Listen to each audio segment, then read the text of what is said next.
suppose just the intent to play to the very end, I think, is probably the most pleasing bit. So, we talked a lot in the past about the every point counting. So, yeah, it was good to keep playing to the very end. Wasn't perfect really the first half. I thought we were a little bit scrappy, misfired around the set piece a few times as well. Um, Big moment, obviously, just on half time when they lose a player to the bin, and we go on to score just before half time, and then score 2 minutes into the second half as well. Well, sorry, even probably less, 60 seconds into the start of the second half. So the score goes from 7-3 to 21-3. So, um, but yeah, we managed to hold on to the ball a bit better than we probably did last week against Munster. We coughed up a lot of ball, and had very little possession. So it was nice to be on the other side of possession stats today. Rob was asked yesterday, Leo, whether or not he thought that Leinster could go the 9 games unbeaten again.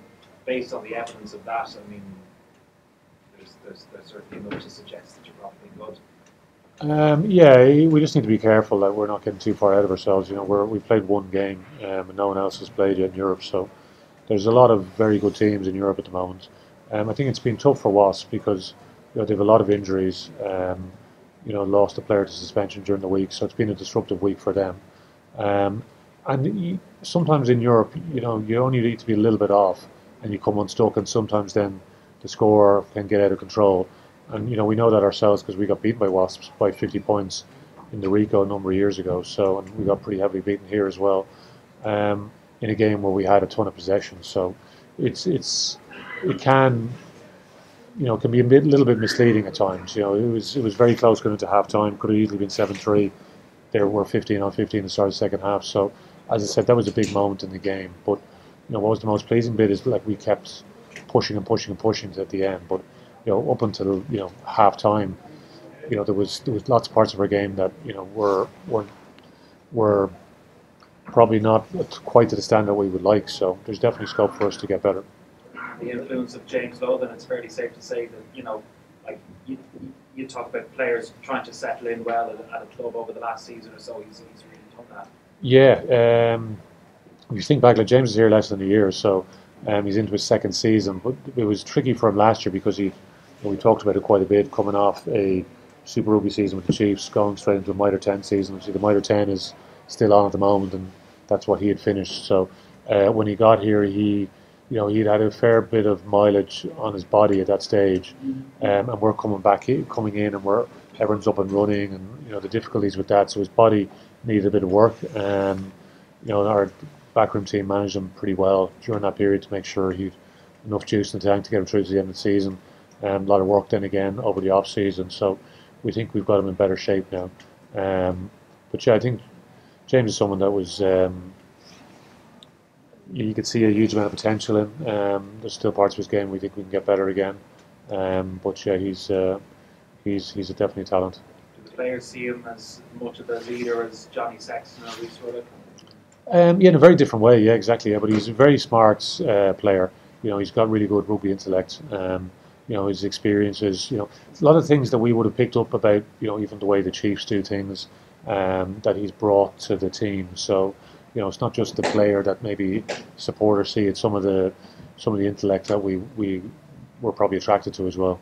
Can I ask about the substitution just before the match, or the late substitution? I'll say with Dan Levy coming out, really pick up an injury in the warm up. Yeah, he just felt his calf in the warm up, so he'd felt it during the week as well. But he thought he'd be okay, so he made the call quite early. Then Reece had done some of the training during the week. Thought Reece was exceptional when he stepped in, so I don't think it's anything of major significance anyway. Keane, yeah, just he brought Jack on, took a bang to his knee, but I don't think it's anything major. But we'll get checked out now. Don't think it was anything major. Rob had a bit of tightness as well when he came off, so again we'll just see how he is. Rob Carney. I think the rest of them are okay. Just a referee. Reece would have been in to see the referee. Pardon me? Reece would have been in to see the referee. Yeah, he apologised. Yeah, it's yeah. I thought he handled himself well. He was up and about in the dressing room anyway. How pleasing to see your centres having such a consistent influence, and how much have they grown as a pair together? No, definitely, yeah. Like they're growing all the time, and they work incredibly hard. You see them working hard on the field, but like they work incredibly hard off the field as well, so that they're on the same wavelength and they understand each other. So, yeah, it's a good lesson for a lot of our guys. Those connections all across the field are very important. But yeah, they're still very young guys. Robbie and Gary, they have a ton of experience. So, yeah, hopefully they will get better as the years go on as well. You mentioned how a lot of guys at this point obviously you left out. Do you envisage making changes, or do you try and get a consistent selection policy into next week? Yeah, we'll get just to make our normal. We'll do our medical process. We'll have a look at the A game as well. The A's had a good win in that Celtic Cup against Munster, so which means there's a final for the A's next week in the Celtic Cup. So in Wales somewhere, I'm not sure where yet, but yeah, it'll be another big week for us. Very very different week. We we've come off a 6-day turnaround, post Munster.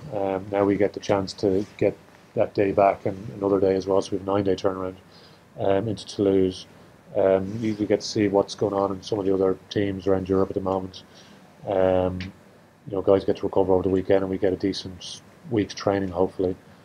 So yeah, we'll make some calls and see how guys have pulled through after the weekend, and make some calls based on what we think is best to represent the group. So it's good and competitive at the moment, though. Okay. Your next after message for the rest of Europe, with them to all play still.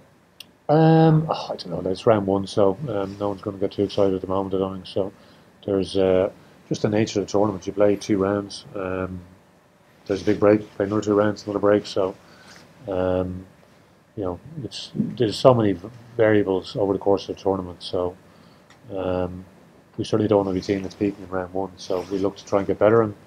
And the challenge of playing at Toulouse away is certainly very different to playing Wasps here in the RDS, with off the back of some of the disruptions that they have had this week. So, yeah, for us, we just try and focus on getting better and take on the 4 times champions Toulouse in their home ground.